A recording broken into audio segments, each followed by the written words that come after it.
ஓம் சாந்தி சாந்தி சாந்தின்னு எங்க பார்த்தாலும் சாந்தி சாந்தி சாந்தின்னு சொல்லுது. ரொம்ப விஷயங்கள்ல ஈடுபடுறதுனால சுகம் நினைச்சிருப்பான். அது சுகம் இல்லை. அப்படி தெய்வத்தினிடத்தில் ஈடுபடுவதுதான் சாந்தி. அதுதான் சுகம். அதுதான் சாந்திங்கிறது நம்ம சாஸ்திரமானது. அப்படி தெய்வீகமான காரியங்களை பண்ணிட்டு மனசுல இருக்கிற தோஷங்களை விலக்கிட்டு இருப்பதுதான் பெரிய பரமசுகமே தவிர்த்து விவகாரத்தில் ஈடுபட்டா துக்கம் தான். அது கவலைத்தான் கொடுக்கும், சிரமத்தை தான் கொடுக்கும். அப்படி எப்படி பார்த்தா தெரியும்ல. எதுவும் இது தலையில எதை போலேன்னா ஆச்சாரியாள் 100 படி மூட்டை பட்டணம்படியில 100 படி அரிசி மூட்டையே பிளாக் மார்க்கெட்ல விற்கப்பட்டு போறான் கோயம்புத்தூருக்கு. நல்ல வெயில்ல 10 மைல் நடந்து கழுத்து தலையெல்லாம் வலிக்கிறது.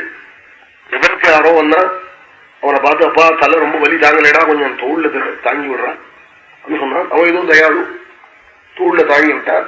அப்பாடா நான் சுக்கியா போட்டேங்கிறானா. தோல்ல மூட்டையை தூக்கிட்டு போயிட்டு இருக்கேன். கோயம்புத்தூர் போயாகணும். அப்புறம் 1 மைல் போன உடனே தோலையும் வலிக்கிறது. துக்கௌஷதம் ததபி துக்கம் அதத்தியாகம். அவன் துக்கத்துக்கு ஔஷதம்னு எதை நினைக்கிறானோ ஜீவன் அது மறுபடியும் துக்கமாயிடுதான். அவன் தலையிலேருந்து தோல்ல மாத்தி விட்டாக்க இன்னுமே சுகின்னு நினைச்சான். அப்புறம் தோலை வலிக்கிறது. அப்புறம் இன்னொன்னு தோல்ல மாத்திக்கிட்டா இன்னொரு தோலை வலிக்கிறது. என்ன ஜீவனா தன் துக்கத்துக்கு நிவர்த்தியை தேடிக்கின்றானே ஆனா அது மறுபடியும் துக்கமா தான் முடியும். அந்த ஔஷதம் துக்கௌஷதம் ததபி துக்கம் அதத்தியாகம் பூமன் பிரமாமி வதமே தவதாஸ்ய யோகம்.